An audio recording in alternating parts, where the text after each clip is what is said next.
première partie par rapport à ce cours assez complet en économétrie. En tout cas, je vais essayer de vous simplifier les bases de cette matière tout en gardant, comme d'habitude, cette progressivité logique d'apprentissage. Il s'agit avec des mots simples de l'application des méthodes statistiques à l'étude des phénomènes économiques. Comme exemple, plus quelque chose est rare, plus sa valeur augmente. C'est un phénomène expliqué d'une manière théorique au niveau des sciences économiques. Mais pour vérifier l'exactitude de ce phénomène qui semble tenir sur le plan économique, on fait appel à des méthodes statistiques pour voir concrètement est-ce que cela reste vrai en se basant sur l'analyse de données réelles pratiques. Un autre exemple, plus il y a de demandes sur un produit, plus le prix de ce produit augmente.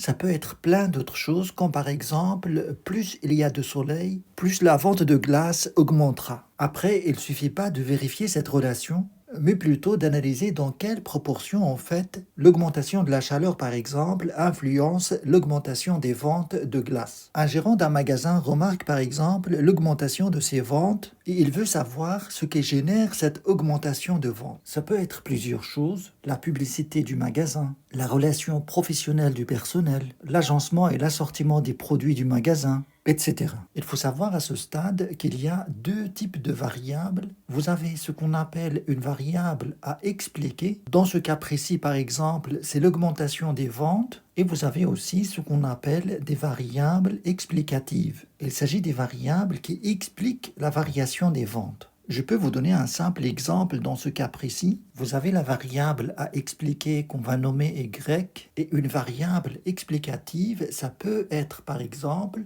le nombre de clients dans le magasin. On peut appeler cette variable X. Ici, on dispose de plusieurs informations par rapport à la variable à expliquer et la variable explicative. À ce moment-là, on peut établir une relation mathématique entre les deux variables. On verra ça bien sûr en détail plus tard. Pour le moment, j'aimerais bien que vous maîtrisiez quelques notions de base indispensables pour bien avancer et comprendre cette matière. Il s'agit de bien saisir la notion de moyenne, la variance, la covariance et l'écart type. Imaginez que vous disposez de plusieurs informations, plusieurs données. Ces informations peuvent être par exemple le nombre de ventes d'un produit dans un magasin. Ça peut être les notes obtenues par des élèves dans une classe. Ça peut être la taille d'un groupe de personnes, etc. Si on dispose de ces informations, c'est déjà une bonne chose. Mais la question principale, c'est comment exploiter ces informations qui sont très différentes les unes des autres. Et c'est là que les statistiques entrent en jeu avec ces différents outils et méthodes pour exploiter et faire parler toutes ces informations d'une manière claire et évidente. Imaginez à titre d'exemple que ces cercles représentent en fait le chiffre d'affaires quotidien d'un magasin. Le premier jour, vous avez 10 000. Deuxième jour, 4 000. Troisième jour, 9 000. Quatrième jour, 6 000. Cinquième jour, 8 000. Sixième jour, 12 000. Septième jour, 8 000. Je vais me limiter à septième jour. Et donc là, je dispose des informations brutes sur le chiffre d'affaires réalisé par le magasin pendant la semaine. Et avec ces informations, vous voyez clairement que le magasin ne fait pas le même chiffre d'affaires tous les jours. C'est tout à fait normal, l'activité varie en fonction de plusieurs facteurs, plusieurs paramètres. Maintenant, si je vous demande, c'est quoi le chiffre d'affaires typique du magasin sur la semaine?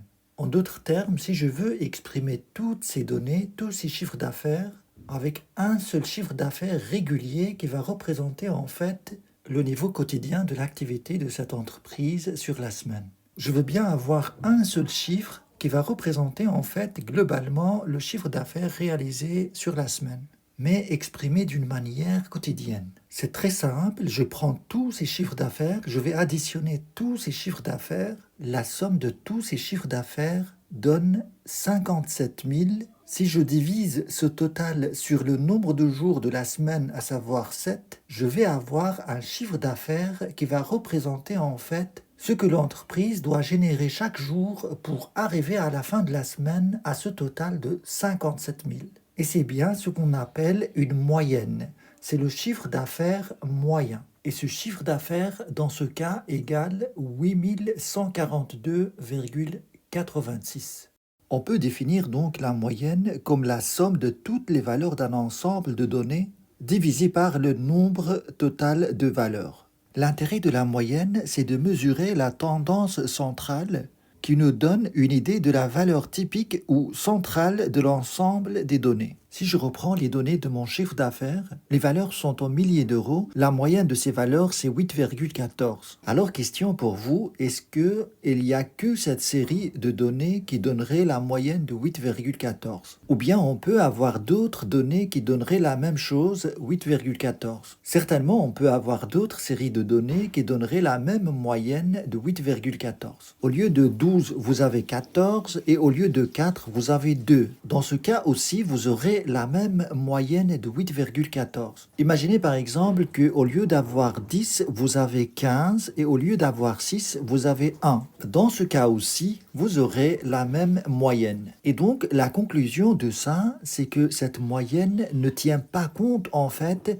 de la dispersion des valeurs autour de la moyenne. On ne sait pas de combien en fait les valeurs s'écartent de la moyenne. Et c'est une information importante aussi à savoir parce que si vous dites le chiffre d'affaires moyen du magasin c'est 8,14, on comprend que le chiffre d'affaires de chaque jour s'approche de cette moyenne. Alors que si le chiffre d'affaires s'écarte beaucoup de cette moyenne, cette information devient moins pertinente. C'est pour ça qu'on fait appel à d'autres calculs, à d'autres méthodes pour exploiter et comprendre les données d'une série statistique. Il y a ce qu'on appelle la variance ou l'écart type.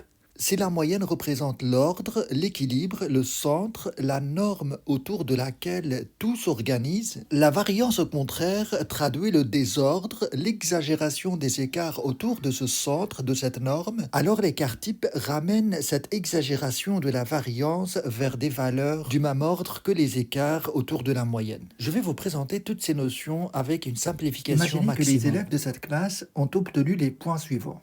12, 13, 13, 14, 15, 15. Alors dans ce cas, la moyenne de cette classe, c'est la somme de toutes ces notes divisées par le nombre d'élèves dans la classe. Et cette moyenne de cette classe va vous donner 13,6. En fait, cette moyenne répond à la question combien chaque élève obtiendrait s'il fallait répartir tous les points équitablement dans la classe. Et dans ce cas, si chaque élève obtient 13,6, le total de la classe fera la somme de 12 plus 13 plus 13 plus 14 plus 15 plus 15. Cela ferait la même chose que 13,6 fois 6. Imaginez maintenant que vous avez une autre classe. Ces élèves ont obtenu pour la même évaluation 6, 9, 13, 17, 18, 19.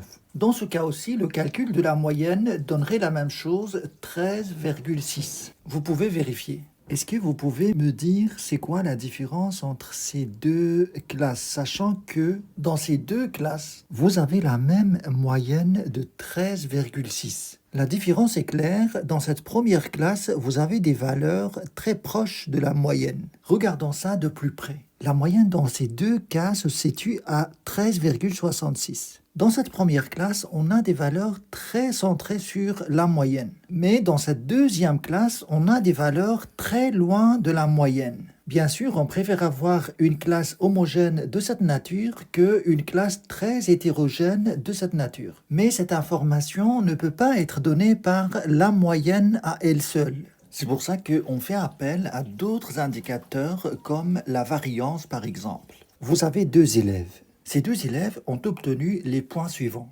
11, 13 et 6. 18 pour la deuxième élève et puis 8 et 4. Dans les deux cas, on a une moyenne de 10. Si on calcule les écarts autour de cette moyenne, on va trouver pour le premier élève, plus 1, c'est la différence entre 11 et 10, plus 3 avec cette moyenne, et moins 4 avec cette dernière moyenne. Si vous faites la somme de ces écarts, vous allez trouver 0. Pareil pour la deuxième élève, de la moyenne jusqu'à cette note-là, vous avez plus 8. Et de l'autre côté, vous avez moins 2 entre la moyenne et 8. Et moins 6 entre la moyenne et 4. Et moins 6, moins 2, ça fait moins 8, plus 8, ça fait 0. Juste entre parenthèses, là, vous avez encore une fois une autre manière de visualiser le sens de la moyenne. Si les valeurs étaient des forces, alors la moyenne s'ajuste là où les forces au-dessus de la moyenne égalisent la force en dessous de la moyenne. Et donc la somme de ces forces s'annule. Et donc, on ne peut pas simplement additionner ces écarts pour savoir de combien les autres valeurs s'écartent de la moyenne. C'est pour ça qu'au niveau de la variance, on porte au carré ces écarts.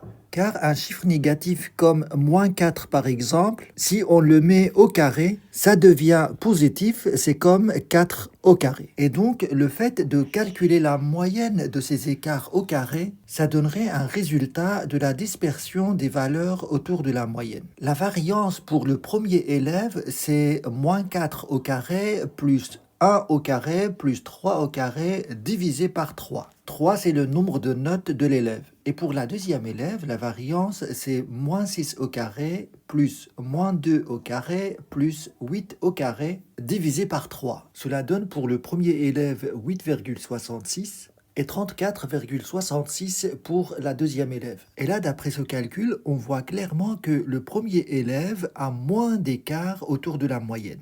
Dans ce cas, on peut comparer le 8 avec le 34 parce qu'on parle des mêmes valeurs, des mêmes moyennes. Et conclure que ce premier élève a moins d'écart autour de la moyenne. Et par rapport à ces deux résultats, vous voyez bien que ces valeurs sont exagérées par rapport au véritable écart autour de la moyenne.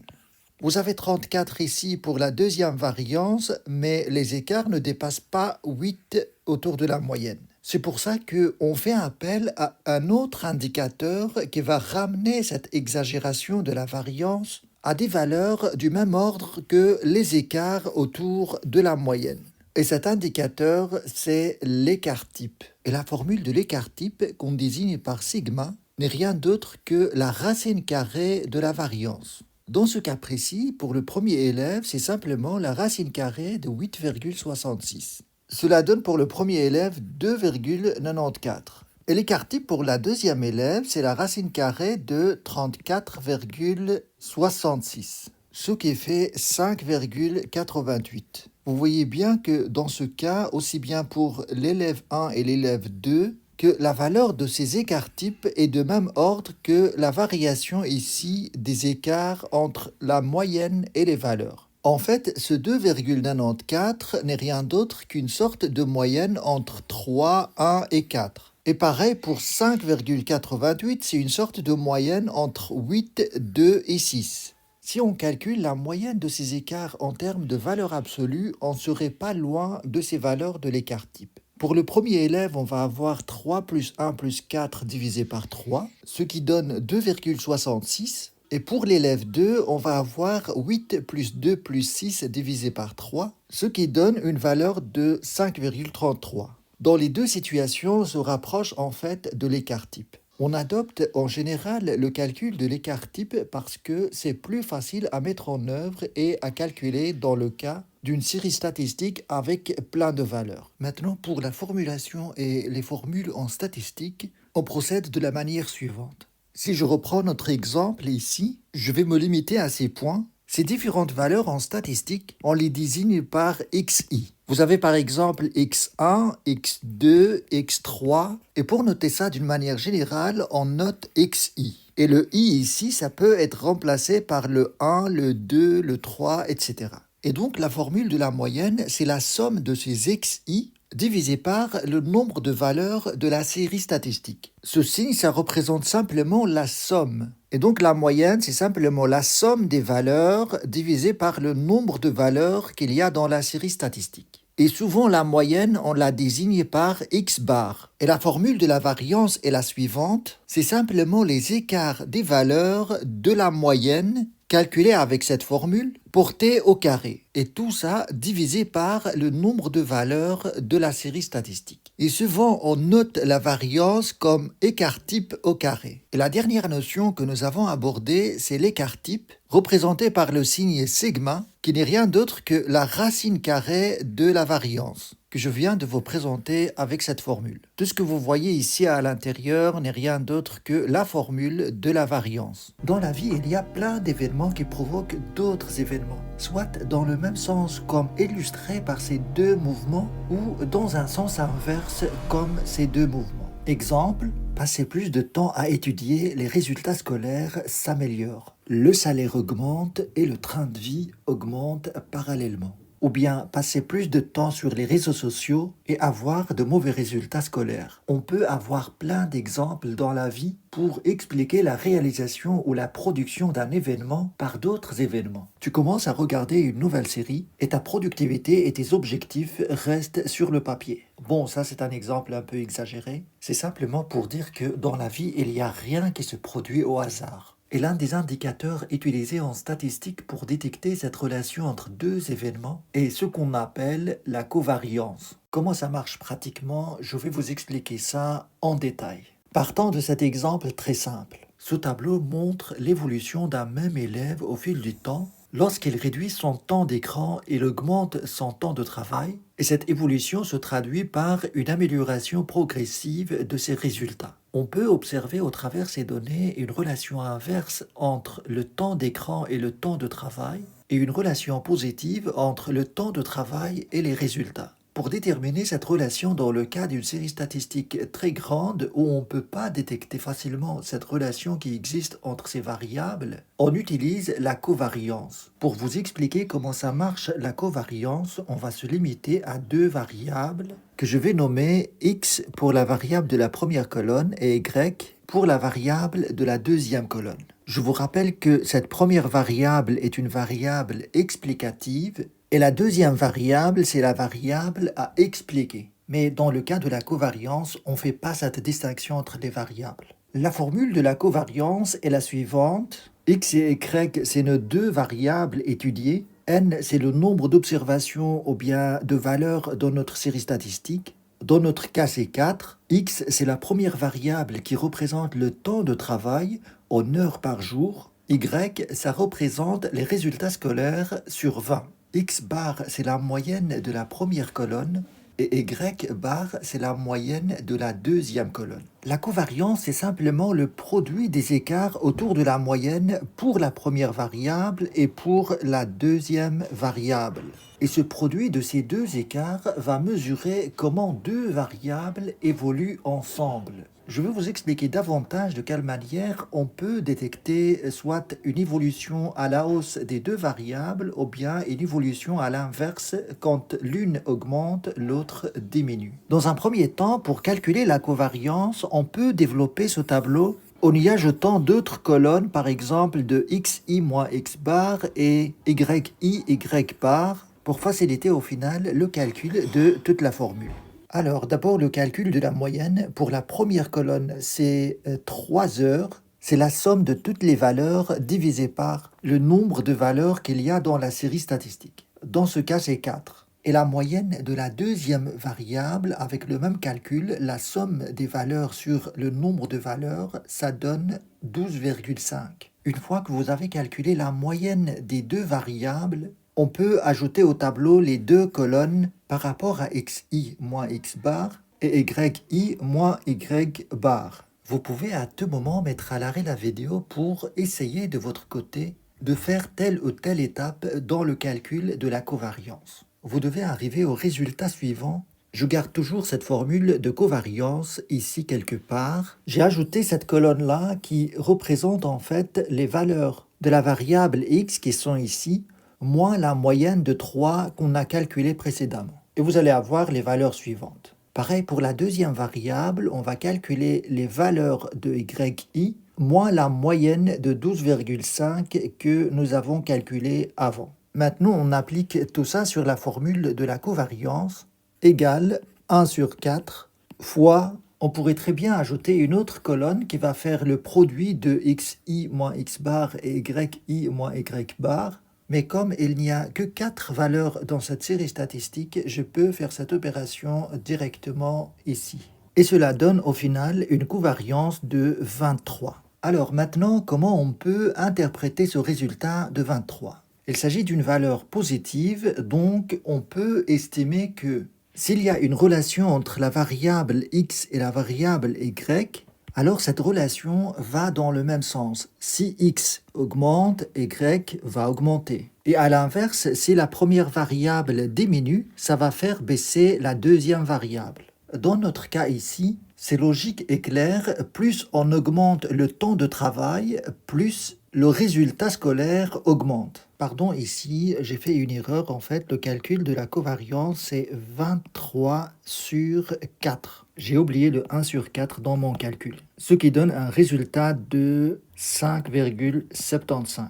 Alors, il faut comprendre que par rapport à cet indicateur, plus on s'éloigne de 0, plus il y a de chances que ces deux variables sont liées, c'est-à-dire que l'une influence l'autre. C'est clair par rapport à cet exemple, si vous voulez avoir ce produit-là plus grand ou bien plus loin de 0, il faut avoir les mêmes signes de valeur ici. Parce que le produit de deux valeurs négatives donnerait un résultat positif et le produit de deux valeurs positives donnerait aussi un résultat positif. Et donc l'addition de plusieurs produits positifs va s'éloigner de 0. Maintenant, quelle est l'interprétation de cette valeur de 5,75? On ne peut pas avoir une interprétation précise par rapport à cette valeur parce que c'est relatif aux données de la série statistique. Par exemple, si le temps d'étude est exprimé en minutes et pas en heures, vous allez avoir 60 ici, vous allez avoir 120 minutes ici. En fait, en général, vous allez multiplier tout ça par 60 minutes, ce qui va vous donner un résultat de la covariance fois 60. C'est pour ça que l'interprétation de cette covariance va vous donner simplement une idée sur la relation possible entre les deux variables étudiées. Plus on s'éloigne de 0, plus il y a des chances d'avoir une relation entre x et y. Si la covariance est positive, alors les deux variables évoluent dans le même sens. Si l'un augmente, l'autre va augmenter aussi. Et à l'inverse, quand l'un diminue, l'autre diminue aussi. Je vais vous donner un autre cas où les deux variables évoluent dans le sens inverse. Je prends par exemple le temps passé devant l'écran et les résultats scolaires d'un élève. On va avoir dans ce cas les résultats suivants. Vous avez dans un premier temps l'utilisation de 6 heures par jour de l'écran. Et le résultat de l'élève est 8 sur 20. Et ensuite, plus l'élève diminue son usage de l'écran, plus les résultats s'améliorent. Dans ce cas aussi, pour calculer la covariance, on va commencer par calculer les moyennes des x et y. Alors, le calcul de la moyenne des x, ça donne 3,25 et y, ça donne 12,5. Ça reste la même chose que dans le résultat précédent. Une fois les moyennes calculées, on peut ajouter les colonnes au tableau xi moins x bar, yi moins y bar et le produit des deux écarts. Maintenant, on fait la somme de ces produits, ce qui donne moins 27,5. Et la covariance n'est rien d'autre que la somme de ces produits divisé par n, à savoir 4. Et le résultat final pour le calcul de la covariance est moins 6,87. Dans ce cas, vous voyez bien que la covariance est négative. Cela signifie que le sens de variation de ces deux variables se fait dans le sens opposé. Si l'une augmente, l'autre diminue. Et à l'inverse, si l'une diminue, l'autre augmente. C'est bien ce que vous remarquez dans le calcul et c'est des écarts autour de la moyenne. Là, c'est positif, l'autre, c'est négatif. Là, c'est positif, l'autre, c'est négatif. Là, c'est négatif, l'autre, c'est positif, et ainsi de suite. Ce qui donne à chaque fois une valeur du produit négative. Et la somme de ces valeurs donnerait une valeur négative très loin de 0. En résumé, on va dire la chose suivante. Le signe de la covariance est négatif, et cela s'interprète dans notre cas que l'augmentation du temps passé à l'écran influence des résultats à la baisse. Alors que quand la covariance est positive, on suppose que les deux variables vont dans le même sens. Maintenant, la question qui reste posée à ce stade, c'est comment avoir un indicateur dont la valeur nous donne précisément le degré de relation qui peut exister entre les deux variables étudiées. On a vu avec la covariance, la valeur finale n'a pas d'importance à prévoir exactement ce degré de relation entre les deux variables, mais elle peut juste indiquer s'il y a une probable relation entre les deux variables quand on s'éloigne de 0, que ce soit positivement ou négativement. Alors l'indicateur statistique utilisé pour ramener cette valeur de la covariance à une sorte de probabilité, cet indicateur est le coefficient de corrélation. Dans la vie de tous les jours, on fait sans arrêt des liens entre les choses. On se dit par exemple, quand je dors mal plusieurs nuits de suite, j'ai plus de mal à me concentrer en classe. Ou bien, plus je m'entraîne au foot, plus je me sens en forme, etc. Sans le savoir, on est en train de parler de corrélation. On a l'impression dans plusieurs cas que quand une chose change, une autre change aussi dans un certain sens. Et ces expressions s'intègrent naturellement dans le langage, mais ça reste des impressions. Sauf qu'en statistique, ce n'est pas une impression, mais c'est quelque chose qui peut être cadré par la rigueur des formules mathématiques. Je vais vous présenter cette formule qui mesure à quel point deux choses semblent évoluer ensemble. La voici. Regardez-moi la beauté de cette formule. C'est une formule qui contribue au développement et à la perfection de l'intelligence artificielle. Tellement belle et elle se complète toute seule, on dirait qu'elle est vivante. Le R, c'est le coefficient de corrélation. X, ça désigne la première variable statistique étudiée. Et Y, la deuxième variable étudiée. X bar et Y bar, c'est leur moyenne respective. Cette formule, je vais vous la présenter pour la première fois d'une autre manière jamais vue. Cette formule peut s'écrire aussi covariance de x et y divisé par l'écart type de x fois l'écart type de y. Mais je vais garder la première formulation pour essayer de faire parler les différents éléments de cette formule et leur donner sens, pour que ça soit tellement évident et on n'a même pas besoin d'aller recourir à des formules mathématiques complexes pour l'expliquer. On va analyser cette formule en détail. Pour que ça soit facile à comprendre, je reprends l'exemple que j'ai présenté la dernière fois, qui représente le temps passé à étudier et les résultats obtenus. Les XI, ça représente le nombre d'heures passées à étudier, et les YI, ça représente les résultats obtenus sur 20. Dans cette formule, vous voyez que tout est comparé à la moyenne. Et c'est très important parce que la moyenne, ça représente le centre des valeurs. Si on veut exprimer toutes les valeurs en une seule, ce serait la moyenne. Et donc là, on va mesurer de combien les valeurs s'écartent de ce centre des valeurs, à savoir la moyenne. On va voir ça de plus près. Je commence d'abord par les écarts autour de la moyenne des x. On avait calculé cette moyenne à 3. C'est simplement la somme de ces valeurs divisée par 4. Si je prends la première valeur des x, à savoir 1, elle s'écarte de la moyenne de 2 unités.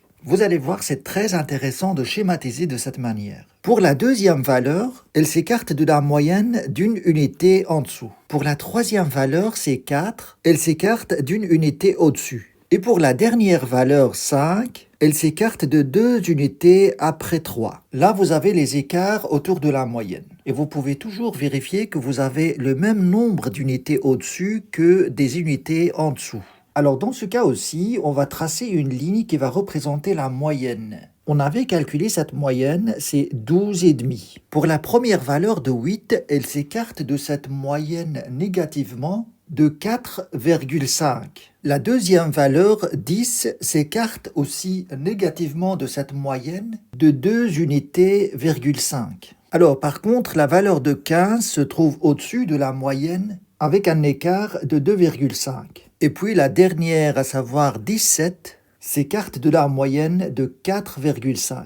Déjà, rien qu'avec cette illustration, vous allez voir que cette corrélation entre les deux variables est très forte. Déjà, si on regarde la proportionnalité des écarts, sont absolument parallèles et proportionnels aussi bien à la baisse que à la hausse. Et donc, on imagine que le coefficient de corrélation va avoir une valeur très élevée qui se rapprocherait de 1. Je dois préciser que ce coefficient de corrélation prend des valeurs entre -1 et 1. Plus il se rapproche de 1, plus la relation entre x et y est très forte d'un côté et puis ils vont dans le même sens. Quand ça baisse d'un côté, ça baisse de l'autre côté aussi. Et quand ça augmente d'un côté, ça augmente de l'autre côté aussi. Et là, on imagine qu'on va se rapprocher de 1 parce que cette corrélation est positive. Maintenant, on va venir à cette formulation de xi moins x bar et yi moins y bar. On va d'abord le calculer, ce n'est pas compliqué. Et puis ensuite, je vais vous expliquer la signification et le sens à donner à cette formule dans sa globalité. Vous avez le produit des écarts. -2 fois -4,5, ça fait 9. Et puis vous avez moins 1 fois moins 2,5, ça donne 2,5. Plus 1 fois 2,5, ça donne aussi 2,5. Et puis au final, vous avez 2 fois 4,5. Et ça donne 9. Voilà, on vient de calculer ici la somme des produits de ces écarts. Pour la partie en dessous, je vais procéder étape par étape. Je vais d'abord calculer ces écarts-là au carré. C'est simplement moins 2 au carré, ce qui fait 2 au carré, moins 1 au carré, c'est 1 au carré, c'est la même chose, plus 1 au carré, plus 2 au carré. C'est facile, 2 au carré c'est 4, 1 au carré c'est 1. Donc cette première expression va nous donner en fait 4 plus 1 plus 1 plus 4 égale 10. Je vais mettre ici 10 plus, maintenant je vais calculer cette deuxième partie des écarts au carré. Pardon, ici c'est fois et pas plus. Pour cette deuxième partie, on va simplement additionner ces écarts au carré. Moins 4,5 au carré, plus moins 2,5 au carré, plus 2,5 au carré, et au final, plus 4,5 au carré. Et ce total donne 53. Donc, on va multiplier ici par 53 et tout ça racine carrée. Le calcul d'au-dessus, ça fait 23. Et racine carrée de 10 fois 53, ça fait 23,02. Ce qui donne une valeur de ce R de 0,99. Approximativement 1. Et donc ça confirme notre observation de départ, à savoir cette proportionnalité de variation des deux variables. Dans ce cas, on peut interpréter ce résultat par une forte relation entre x et y. Et cette corrélation est positive, c'est-à-dire que si une variable augmente, l'autre va la suivre et augmenter. Il faut savoir que ce produit des écarts que vous avez au numérateur ne dépassera jamais la valeur de ce produit que vous avez au dénominateur. Parce que ici, on neutralise toutes les variations négatives, comme moins 2 par exemple, on va le porter au carré, ce qui va faire en sorte que cette valeur deviendrait positive. Et on ramène la valeur des écarts au carré à la même proportion qu'au numérateur, en mettant toute cette valeur à la racine carrée. Alors au dénominateur, on peut avoir des valeurs négatives. Imaginez par exemple qu'au lieu d'avoir ici moins 1, vous avez un écart de plus 1, et pour la troisième valeur, au lieu d'avoir un écart positif, vous avez un écart négatif. C'est-à-dire que dans notre tableau, vous avez ici 4 au lieu de 2 et là 2 au lieu de 3. Alors dans ce cas, quand vous allez multiplier 1 fois moins 2,5, vous allez avoir ici moins 2,5, ce qui réduit la valeur de ce produit. Et pareil pour ce moins 1 fois 2,5, vous allez avoir encore une fois moins 2,5, ce qui va affaiblir cette relation entre les deux variables, car au niveau du numérateur, rien ne change parce qu'on porte les valeurs au carré. On va avoir toujours un total de 23,02, alors qu'au numérateur, on va avoir le produit des écarts.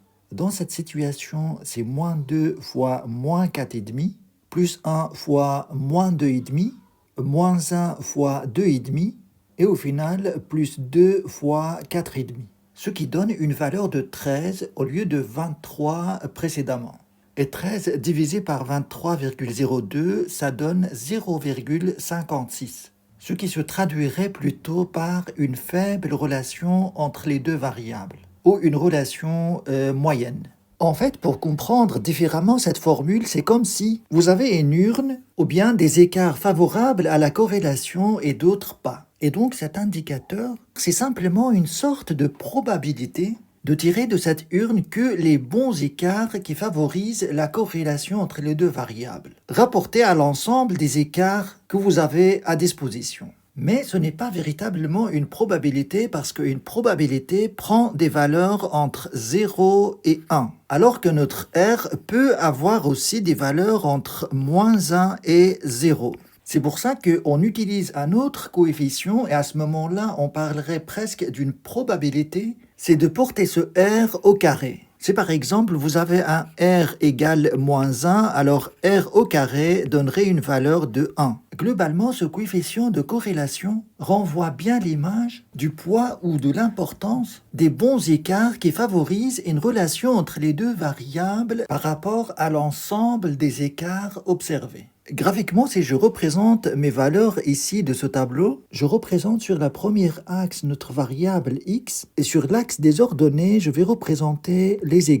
Pour la première valeur, vous avez 1 pour x et 8 pour y. Alors 1 pour x et à peu près 8 ici pour y. Là, vous obtenez le premier point. La deuxième valeur, vous avez 2 et 10. 2 pour x et 10 pour y. Vous avez le point ici. Et puis vous avez 4 et 15 et au final 5 et 17. Vous voyez bien qu'avec cette représentation, on a presque une ligne droite qui va traverser ces points. Ce qui fait que la corrélation est presque parfaite, c'est-à-dire égale 1. Je vais vous clarifier davantage ce coefficient de corrélation. Sa valeur est comprise entre moins 1 et 1.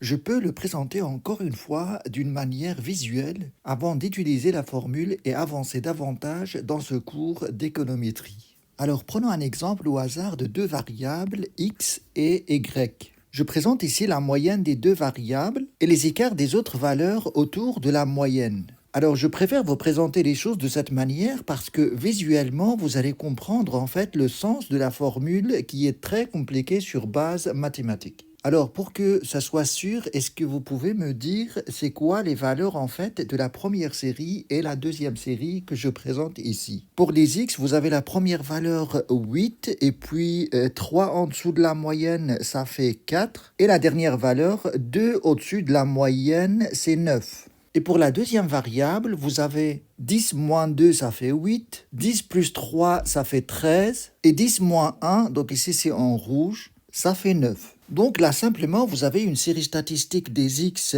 8, 4, 9 et vous avez une série de valeurs de y 8, 13, 9. Si vous calculez leur moyenne, vous allez trouver 7 pour x et 10 pour y. Je n'ai pas calculé cette moyenne, mais c'est sûr et certain que vous allez tomber sur ces moyennes-là. Parce que tout simplement, vous avez autant d'écart au-dessus qu'en dessous. Et pareil pour y, vous avez 3 au-dessus et 3 en dessous. Maintenant, on va calculer notre R, le coefficient de corrélation, uniquement sur base de cette représentation schématique. Alors, au-dessus, nous allons simplement mettre la somme des produits des écarts des deux variables x et y. C'est-à-dire, d'une manière visuelle, ce premier écart fois ce premier écart, plus ce deuxième écart fois ce deuxième écart, fois ce dernier écart fois ce dernier écart. Et cela vous donne le calcul suivant. Et en dessous, ce que vous allez mettre, c'est simplement en fait la somme de ces écarts au carré fois la somme de ces écarts au carré. Et puis, on va mettre la valeur obtenue à la racine carrée. Et cela vous donne le calcul suivant. Vous remarquez bien ici que toutes ces valeurs négatives vont se transformer en valeurs positives. Et de cette manière, on va obtenir une valeur maximale de la somme de tout le produit de ces écarts. Alors que ce n'est pas le cas dans ce calcul-là, parce qu'on peut très bien avoir une valeur négative. Alors, après le calcul, notre R égale moins 13 divisé par 14. Et cela donne moins 0,93. Et l'interprétation de cette valeur de moins 0,93 est que la relation entre les deux variables x et y est une relation inverse, négative, c'est-à-dire que quand l'un augmente, l'autre diminue, et inversement. Et la deuxième chose, c'est que cette relation est très forte parce qu'on s'approche de moins 1. Mais je dois préciser une chose par rapport à cette situation, on n'a ici que 3 valeurs des deux variables, ce qui est très peu pour avoir une valeur pertinente de notre R. Mais là, dans notre cas, c'est juste à titre pédagogique pour comprendre les choses, donc on se limite à ces 3 valeurs. Maintenant, si je représente les valeurs de x et y graphiquement, je vais avoir plusieurs situations en fonction de la valeur de R. Si cette valeur est négative, c'est-à-dire en dessous de 0,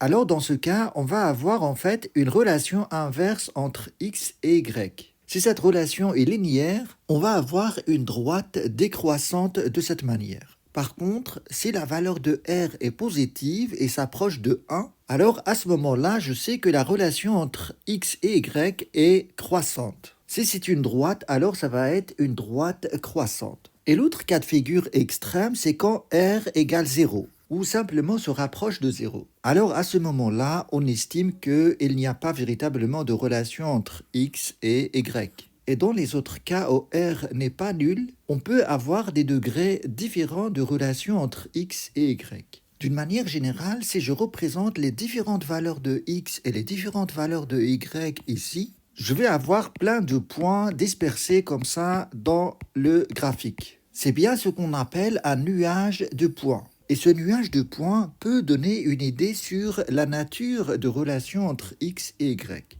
Si par exemple vous avez un nuage de points qui va faire cette allure-là, vous voyez bien que ça forme bien quelque chose qui ressemble à une droite croissante entre X et Y. Dans ce cas, on pourrait très bien trouver cette relation mathématique de cette droite entre X et Y la plus optimisée possible, de manière à prédire une valeur de Y sachant X à n'importe quel point. Bien sûr, je vais vous présenter plus tard la méthode utilisée pour déterminer cette droite de régression. Mais pour le moment et avant cela, j'aimerais bien que vous ayez quelques bases par rapport à la construction de cette droite. D'une manière générale, si vous avez une droite de cette nature, cette droite peut s'écrire de la manière suivante. Y égale AX plus B.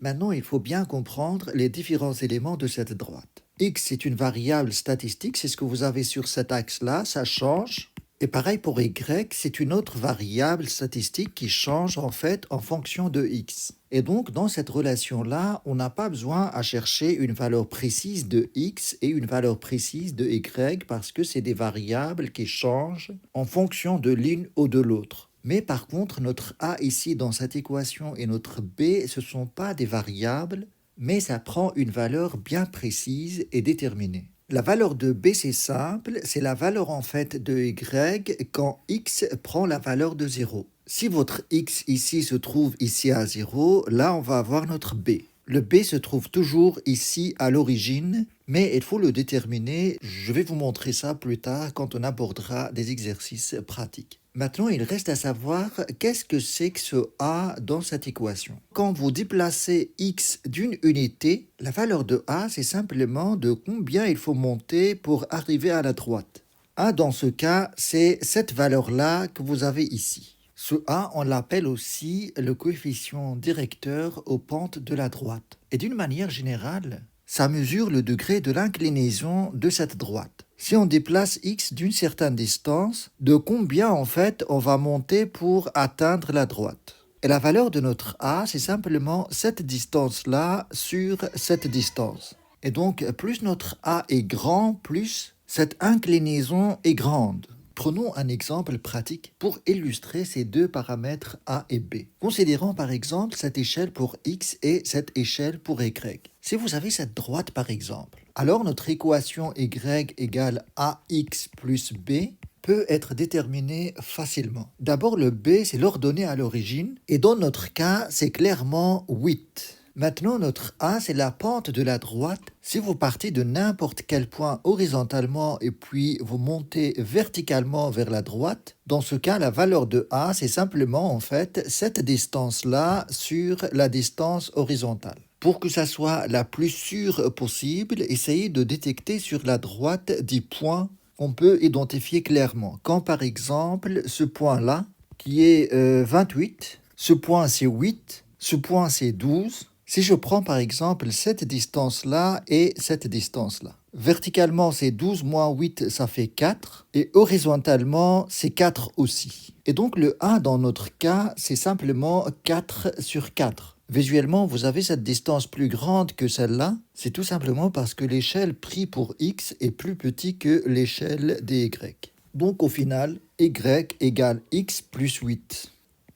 Alors, dans le cas d'une série statistique où il y a très peu de données par rapport à X et Y, imaginez par exemple qu'on n'a que deux valeurs de X et Y. Alors, à ce moment-là, il n'y a qu'une seule possibilité pour rejoindre ces deux points Et on va avoir forcément une relation linéaire entre les deux points représentés. Mais imaginez que vous avez un troisième point quelque part ici. Donc à ce moment-là, cette relation linéaire ne reste plus valable, ne reste plus d'actualité parce que cette ligne qu'on a tracée ici est très loin de notre nouvelle donnée ici. En fait, en général, pour avoir cette relation entre les deux variables la plus pertinente possible, il faut avoir une base de données très très grande entre les valeurs de x et y. Et donc, au lieu d'avoir 3 points, vous allez avoir énormément de points qui sont dispersés d'une manière à former une certaine allure qui peut être prédictible avec un nuage de points. Et on peut espérer à ce moment-là avoir une relation linéaire qui va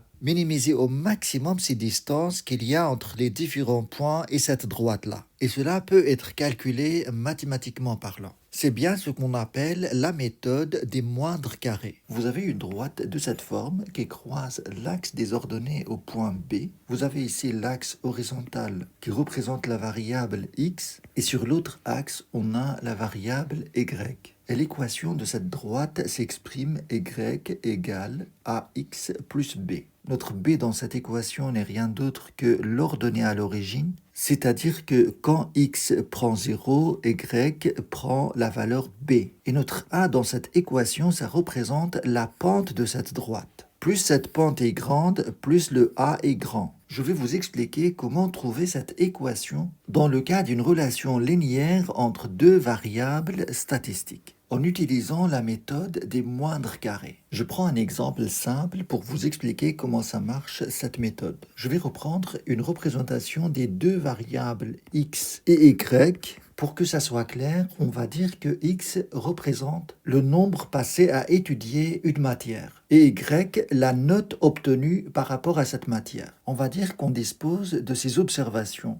Une fois, l'élève a étudié 2 heures, a obtenu 10. À un autre moment, il a étudié 3 heures, il a obtenu 14. Et puis 4 heures, il a obtenu 12. 5 heures d'études a obtenu 16. Et finalement, avec 6 heures d'études, l'élève a obtenu 18. Vous voyez bien qu'avec cette représentation de données, ça forme bien une sorte de nuage de points qui dit que plus le nombre d'études est grand, plus la note obtenue est grande.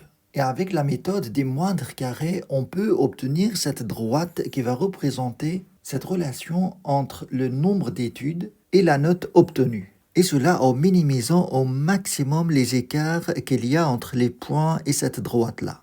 Et la méthode des moindres carrés consiste en fait à minimiser au maximum le carré de ces écarts, qui séparent les points réels de cette droite. C'est-à-dire qu'avec cette méthode, la somme de tous ces carrés-là doit être le minimum possible. Alors d'abord, je vais vous présenter la méthode pour déterminer cette équation de y égale à x plus b de cette droite-là.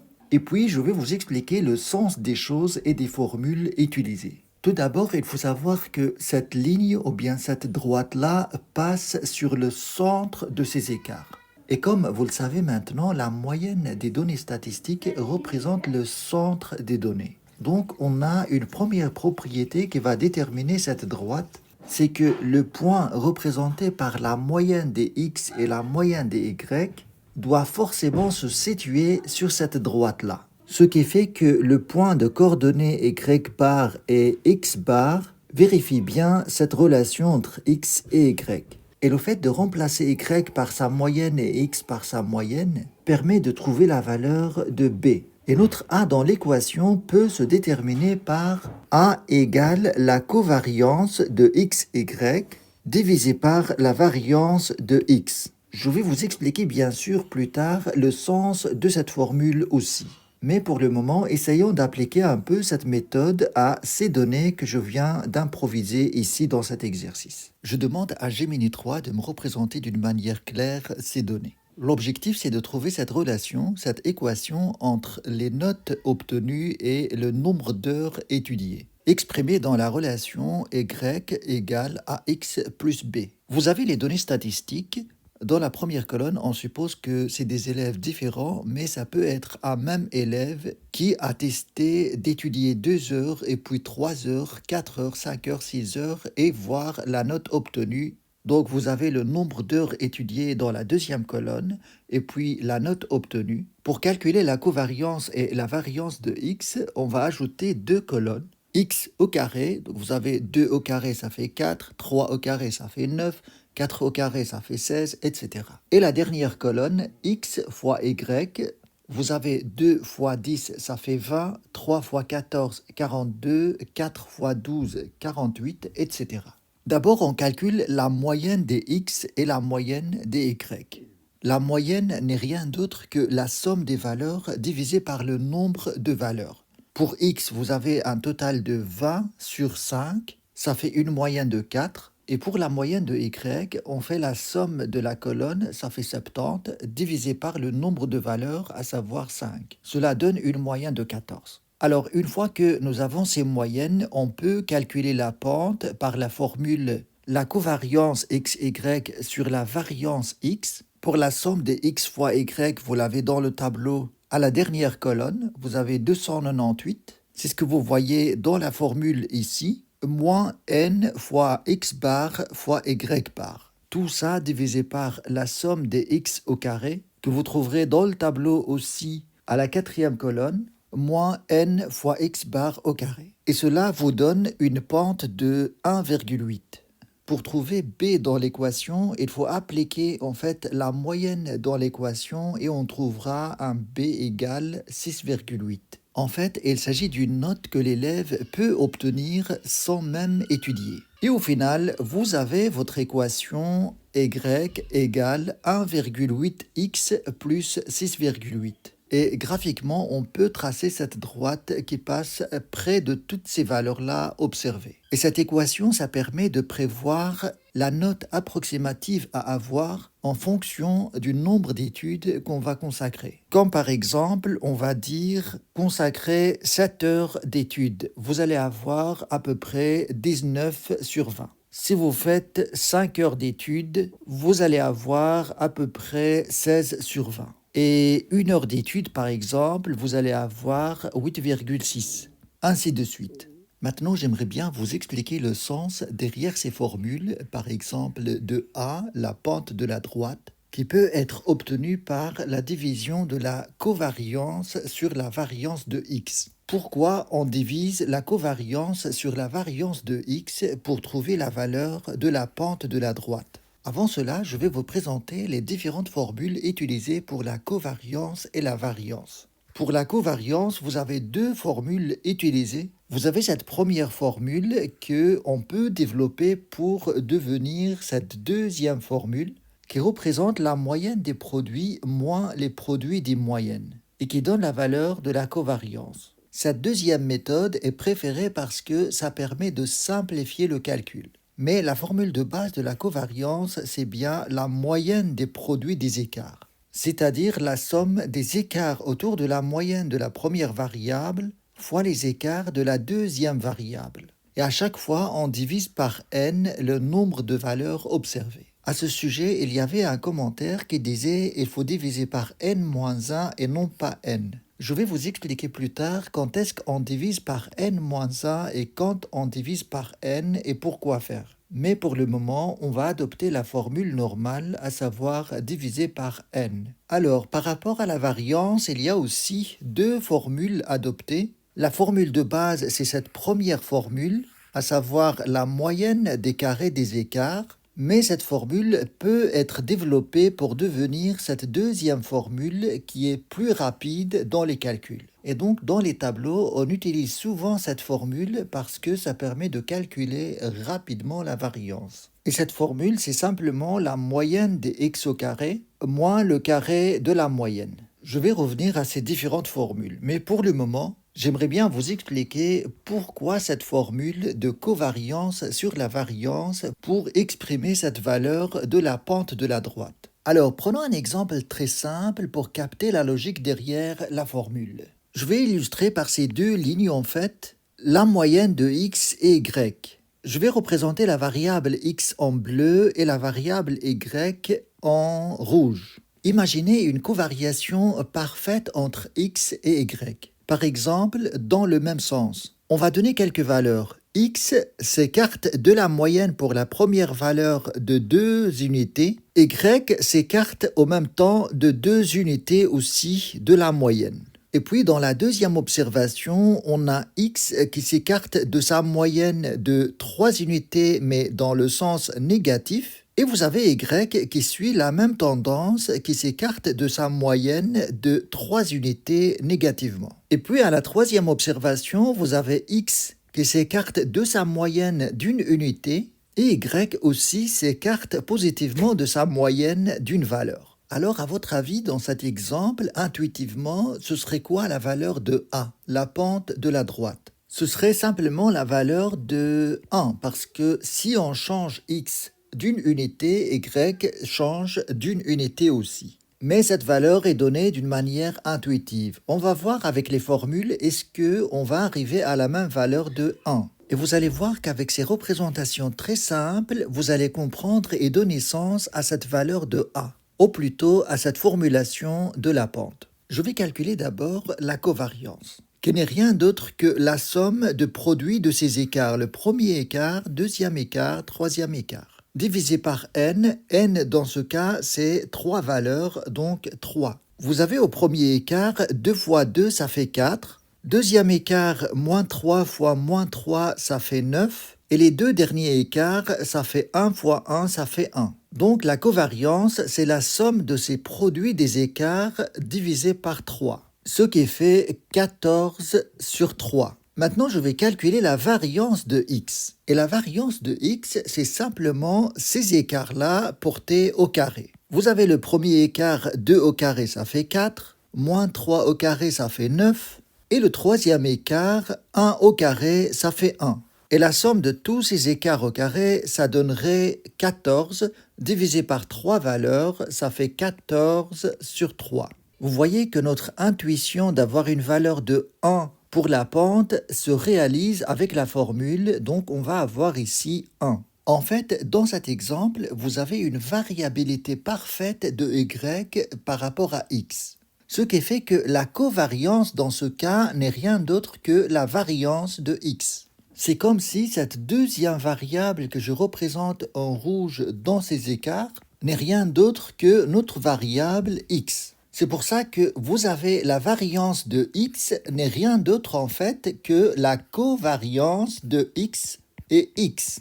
Et puisque la variation de x est parfaite par rapport à elle-même, on compare dans cette relation la variabilité d'une autre variable par rapport à cette relation parfaite de x. Imaginez maintenant un autre exemple très simple pour capter bien cette logique de cette formule, que la variation de y dans ces observations est le double de x. Par exemple, ici vous avez un écart de 4 autour de la moyenne de y. Et par rapport à la deuxième observation, vous avez un écart de 3 en dessous de la moyenne de y.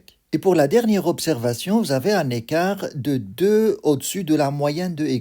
Là, intuitivement, encore une fois, vous pouvez estimer que la valeur de A donnerait intuitivement 2. Parce qu'une variation d'une unité de x, ça fait varier y de 2 unités. Quand x varie d'une unité, y varie de 2 unités. On va vérifier ça avec cette formule-là. Je vous rappelle encore une fois, la formule de la covariance, c'est la somme des produits de ces écarts. Vous avez le premier produit, c'est 2 fois 4, ça fait 8. Le produit de ces deux autres écarts autour de la moyenne, ça fait 3 fois 6, c'est-à-dire 18. Et au final, 1 fois 2, ça fait 2. Donc dans la formule, vous allez avoir la somme de toutes ces valeurs au-dessus, ce qui fait 28. Je ne vais pas diviser par 3 ici parce que en dessous aussi, je vais diviser par 3, donc je simplifie déjà cette formule-là.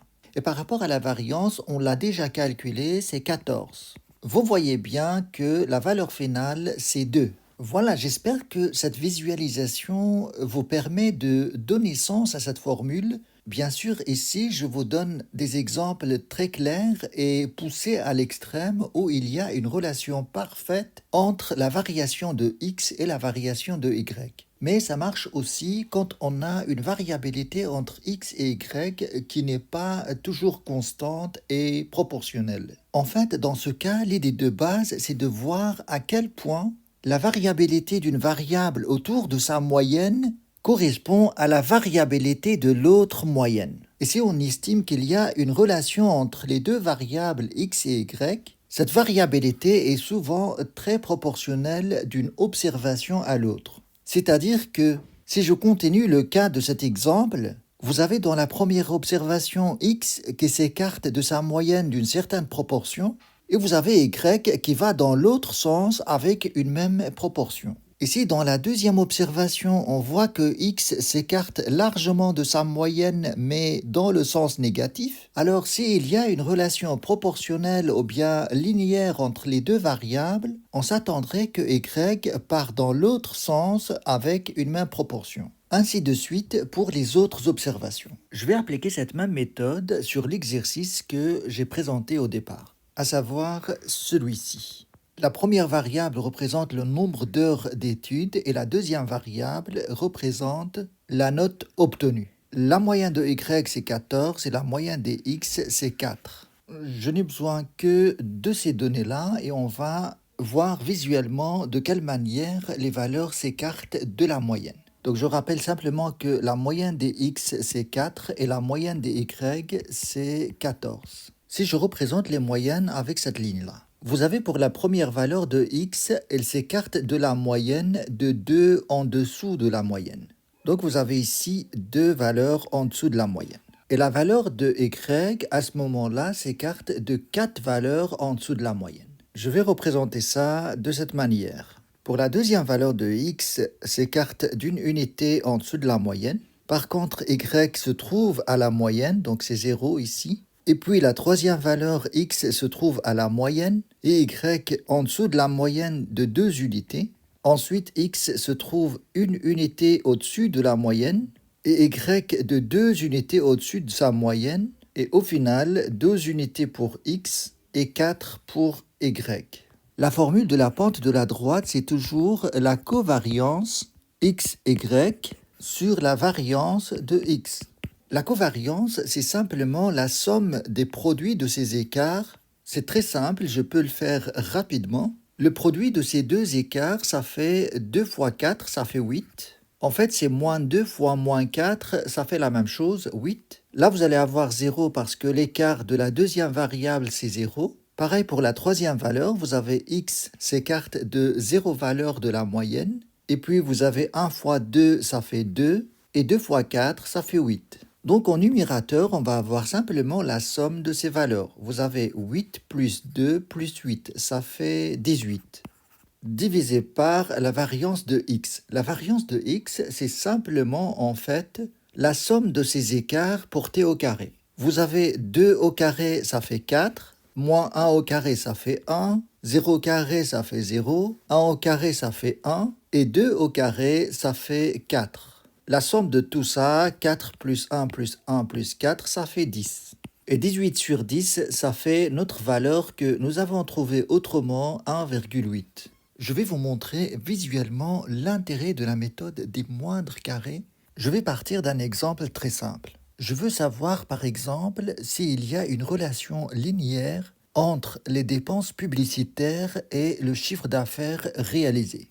Pour cela, je vais vous mettre dans une situation professionnelle pratique. Vous êtes engagé dans une entreprise et le patron de cette entreprise ne croit pas que la publicité a un impact positif sur le chiffre d'affaires. Et donc, il vous envoie ce message. J'ai besoin de preuves mathématiques irréfutables. Dites-moi si nos dépenses publicitaires impactent réellement notre chiffre d'affaires et si oui, prédisez nos gains futurs. Les données statistiques récoltées par rapport à l'impact de l'investissement en publicité sur le chiffre d'affaires sont récoltées dans le tableau suivant. Sans publicité, l'entreprise fait 2 000 euros de chiffre d'affaires. 2 000 euros de publicité, ça fait augmenter le chiffre d'affaires à 3 000 euros. 4 000 euros en pub, 5 000 euros en chiffre d'affaires, ainsi de suite. Et les questions auxquelles il faut répondre par rapport à cette problématique sont les suivantes. Vérifiez s'il y a une corrélation entre les deux variables, à savoir les dépenses publicitaires et le chiffre d'affaires réalisé. Et cela peut se faire en calculant le coefficient de corrélation.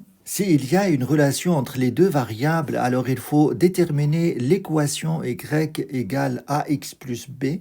X, ça représente les dépenses publicitaires et Y, ça représente le chiffre d'affaires. Et au final, prévoir combien de chiffre d'affaires on peut faire avec des dépenses publicitaires de 12 000 euros. Je vais commencer tout de suite par la première question. Pour pouvoir calculer le coefficient de corrélation, je vais ajouter deux colonnes à mon tableau, à savoir x au carré et x fois y. X, ça représente les charges publicitaires et Y, le chiffre d'affaires. Le coefficient de corrélation R égale la covariance XY divisé par la racine carrée de variance de X fois variance de Y. Donc, pour calculer ce coefficient, je dois d'abord calculer la covariance, la variance de X et la variance de Y. La covariance peut se calculer par les deux formules suivantes. Je vais adopter plutôt cette deuxième formule. Ce qui donne, si on applique cette formule, la somme des x, i fois y, i, que vous trouverez ici dans cette colonne-là, divisé par n, qui est dans ce cas 5. Donc vous avez 106 divisé par 5, moins le produit des deux moyennes. La moyenne des x, c'est 20 sur 5, ça fait 4. Donc ici, on a 4 fois la moyenne des y, c'est 21 sur 5, ça fait 4,2. Et tout ça nous donne une covariance de 4,4. Maintenant, je calcule la variance de x. Là aussi, je vais adopter cette deuxième formule parce que dans le tableau, on a déjà la colonne des x, i au carré et on a la moyenne. Donc, je prends cette formule et je l'applique. Donc, la variance égale la somme des x, i au carré que vous trouverez ici sur cette colonne-là. Vous avez donc 120 divisé par n qui est 5, moins la moyenne des x, i au carré. Et la moyenne des x, i, c'est 4, donc au carré. Et si vous calculez tout ça, vous allez avoir le résultat de 8. Maintenant, pour calculer la variance de y, on utilise la même formule. Au lieu d'avoir des xi ici, vous allez avoir des yi. Mais pour cela, j'ai oublié d'ajouter une autre colonne y au carré ici dans le tableau. Voilà, j'ajoute cette colonne. Et donc, la variance de y, c'est le total de cette colonne, 103 divisé par 5, moins la moyenne des y qui est 4,2 au carré. Et si vous faites ce calcul, vous allez trouver 2,96. Donc au final, on peut calculer notre R égale la covariance sur la variance de x et la variance de y à la racine carrée. On applique simplement les résultats obtenus. La covariance c'est 4,4 divisé par racine carrée de 8 pour la variance de x fois 2,96 pour la variance de y. Et cela vous donne approximativement 0,9. La conclusion de ce résultat, c'est qu'il y a une forte relation entre x et y, et cette relation est positive, c'est-à-dire que x et y varient dans le même sens. Quand l'un augmente, l'autre augmente aussi, et inversement. Maintenant qu'on arrive à cette conclusion qu'il y a une forte relation entre x et y, il faut chercher cette équation mathématique y égale à x plus b. Pour le a, on peut l'obtenir par la formule suivante. La covariance, on l'a calculée, c'est 4,4, divisé par la variance de x qu'on a déjà calculée, qui est 8. Et cela donne 0,55. Maintenant, pour trouver b dans cette équation à x plus b, on sait que la moyenne des x et la moyenne des y appartient à la droite de régression. Donc, on peut remplacer y par sa moyenne, x par sa moyenne et a par sa valeur qu'on vient de trouver. Et au final, on trouvera notre b. b égale y bar moins ax bar. Je remplace toutes ces valeurs, 4,2 pour la moyenne des y moins 0,55 pour la valeur de a fois 4 pour la moyenne des x, et cela donne un b égale 2. Au final, vous trouvez la droite de régression y égale 0,55x plus 2. Voilà, j'espère que vous arrivez au même résultat si vous avez fait l'exercice. Maintenant, ce qui reste à faire par rapport à la troisième question, c'est de prévoir le chiffre d'affaires que l'entreprise peut obtenir avec des dépenses publicitaires de 12 000 euros. C'est simple, on va remplacer simplement ce 12 000 euros dans l'équation, sachant que X représente les dépenses publicitaires, on va le remplacer par 12 000 euros. Et on obtiendra notre Y, le chiffre d'affaires correspondant. Vous avez Y égale 0,55 fois 12 000 euros plus 2. Ça fait 8 600 euros. Alors la conclusion de tout ça, c'est vrai qu'il y a une relation entre les pubs et le chiffre d'affaires, mais cette relation ne donne pas un effet positif sur le chiffre d'affaires. Vous engagez 12 000 euros de publicité pour arriver à un chiffre d'affaires en dessous de 12 000 euros, ce qui n'est pas profitable bien sûr. Et graphiquement, on peut tracer cette droite de régression Y égale 0,55x plus 2.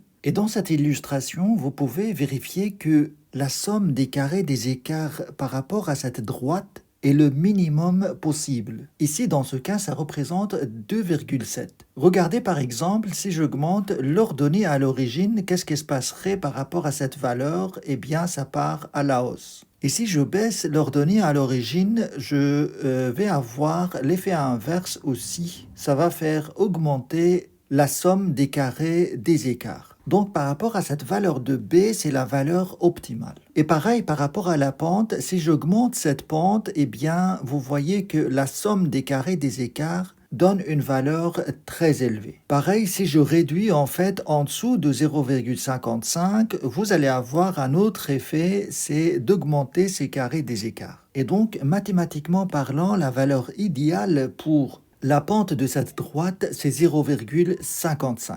Et l'ordonnée à l'origine idéale pour tracer cette droite, c'est 2. Pourquoi, à votre avis, il y a deux formulations pour calculer quelques indicateurs statistiques, comme la variance par exemple ou l'écart type?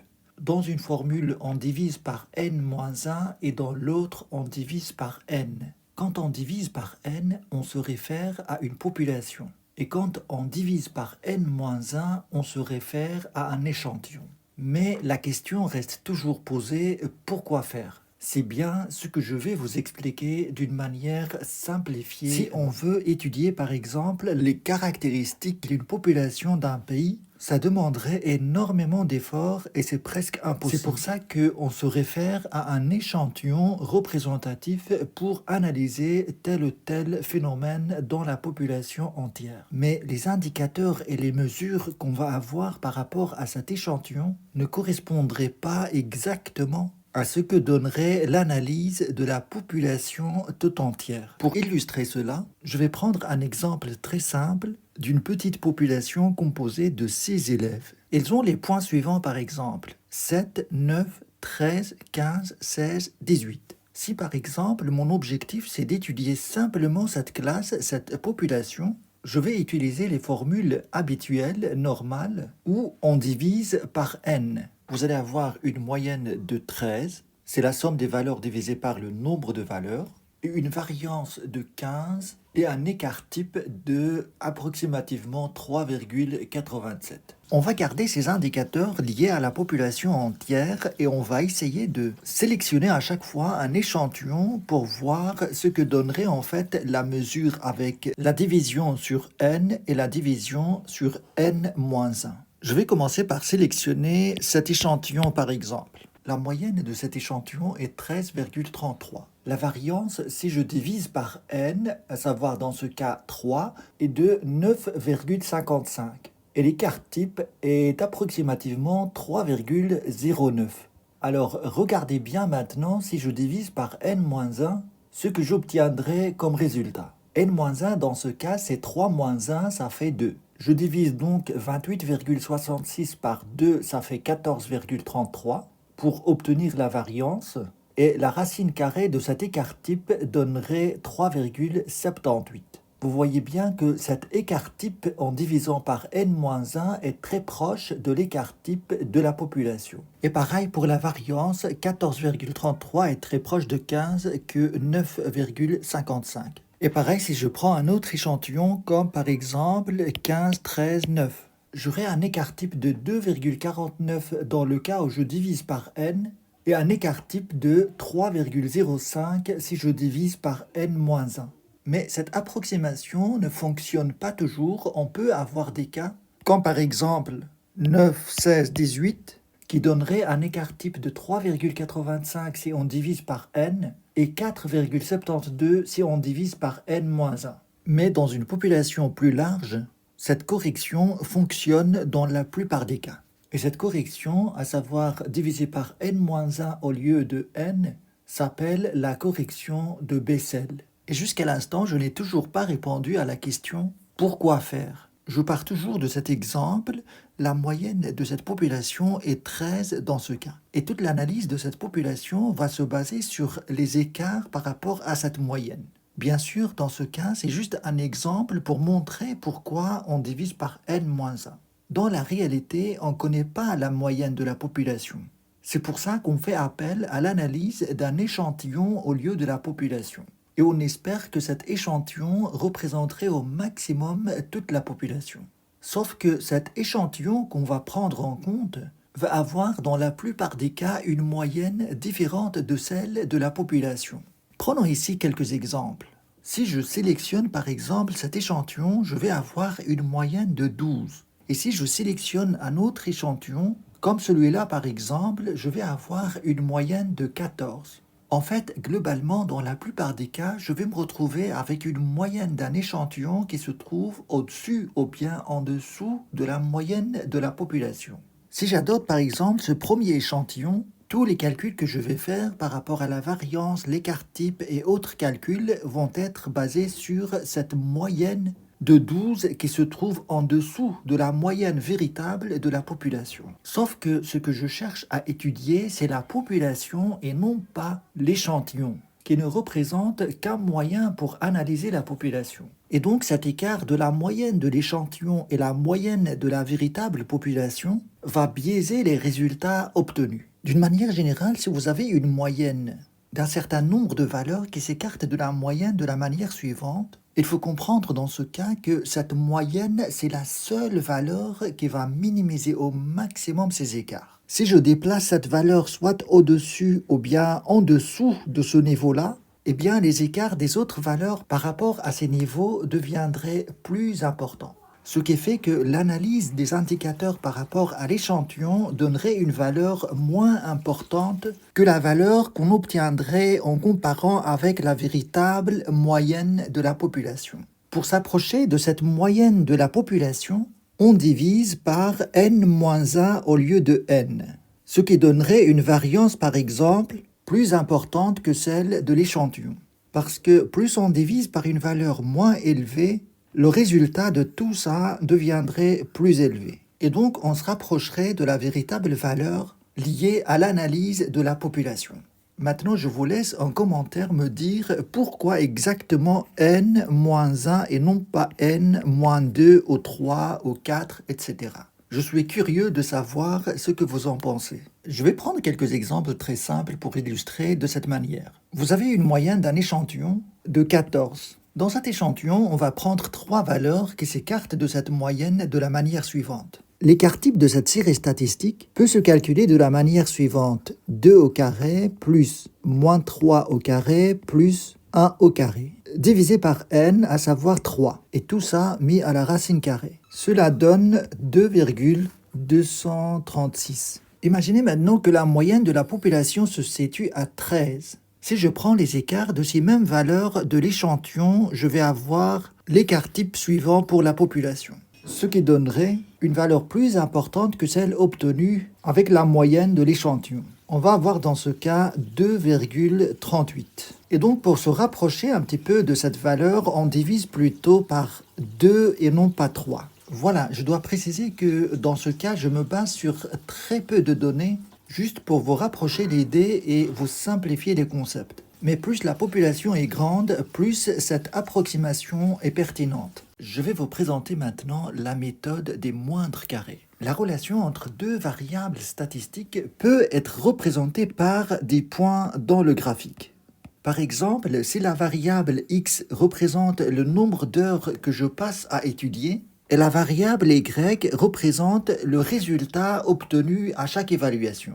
Si je consacre par exemple près de 2 heures d'études, je vais avoir le résultat suivant, Si je consacre 4 heures d'études, je vais avoir un autre résultat plus élevé. Et à un autre moment, je peux consacrer plus d'heures d'études, mais je vais avoir un résultat plus faible. En fait, ces points, ça représente des observations à des moments différents. Mais globalement, on peut observer une tendance générale de ces points qui font plutôt une relation positive entre les deux variables. Et la question à laquelle la méthode des moindres carrés essaye de répondre, c'est comment trouver la droite la plus ajustée possible qui essaye de minimiser au maximum les écarts qu'il y a entre cette droite-là et les points observés. Il faut trouver une droite qui va minimiser au maximum la somme de tous ces écarts-là. Mais le problème, c'est que si on fait le total de tous ces écarts-là, on va avoir le problème d'annuler certains écarts parce qu'un écart positif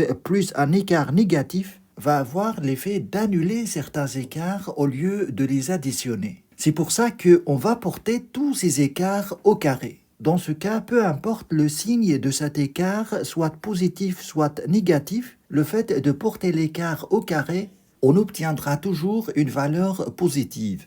Si vous avez par exemple les points suivants. Alors mathématiquement parlant, il n'y aura qu'une seule droite qui va faire en sorte que le carré de ces écarts soit le minimum possible. C'est pour ça que cette méthode porte le nom de moindre carré. Et ce qui rendra cette droite unique, c'est bien deux paramètres, à savoir l'ordonnée à l'origine, qu'on peut noter B, et la pente de la droite qui peut s'évaluer en général sur le plan mathématique par le rapport de cette distance-là, que je peux nommer D, par rapport à cette autre distance horizontale, que je peux nommer C. La pente de la droite A, dans ce cas, n'est rien d'autre que D sur C. Et au niveau statistique, le A se détermine par la covariance XY sur la variance de X. Je vais vous montrer la procédure mathématique pour arriver à cette formule de la pente. En général, cette droite peut s'écrire Y égale AX plus B. Si je prends l'exemple de n'importe quel point observé, celui-là, celui-là ou celui-là,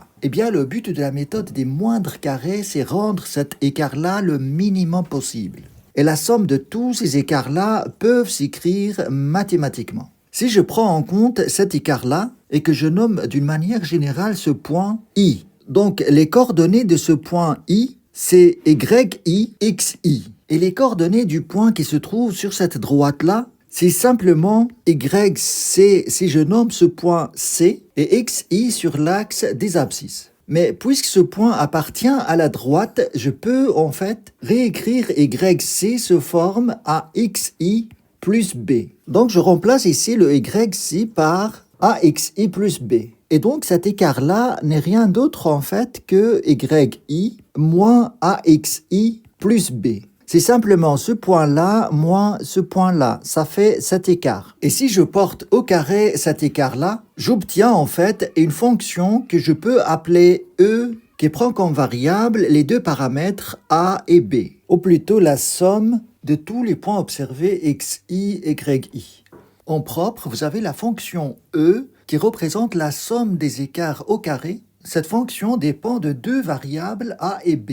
Et le minimum de cette fonction donnerait en fait la valeur de A et B qui fait en sorte que la somme de tous les écarts des points observés par rapport à la droite de régression soit le minimum possible. Je ne vais pas rentrer dans les détails de la démonstration mathématique, mais il faut savoir que la dérivée partielle de cette fonction par rapport à B donnerait la propriété suivante. Le point de coordonnées x bar et y bar appartient à la droite de régression.